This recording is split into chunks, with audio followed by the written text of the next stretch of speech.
पश्चिम बंगाल में जल्द ही विधानसभा चुनाव की तारीखों का ऐलान होना है, जिसे लेकर राज्य में सियासी हलचल तेज हो गई है।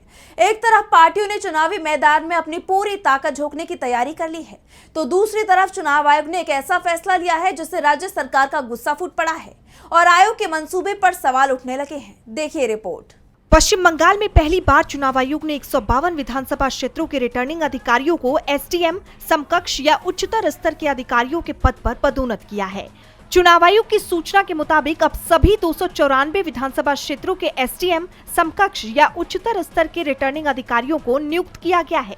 ये कदम पश्चिम बंगाल की मुख्यमंत्री ममता बनर्जी के कड़े विरोध के बावजूद उठाया गया, जिसे लेकर सियासी पारा हाई है और विपक्ष बीजेपी और चुनाव आयोग को लगातार घेर रहा है। विपक्ष की ओर से सवाल उठ रहे हैं कि क्या ये चुनावी धांधली की कोई नई साजिश है।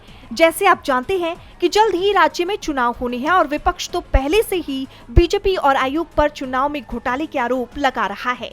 आपको याद होगा, हाल ही में बंगाल के गवर्नर सीवी आनंद बोस ने भी इस्तीफा दिया, जिसके बाद आरएन रवि नए गवर्नर बने। इसे लेकर भी ममता सरकार ने गंभीर सवाल उठाए थे। साथ ही आरोप लगाया था कि जानबूझकर ऐसा कराया गया ताकि चुनाव में आयोग और बीजेपी को धांधली करने में आसानी हो।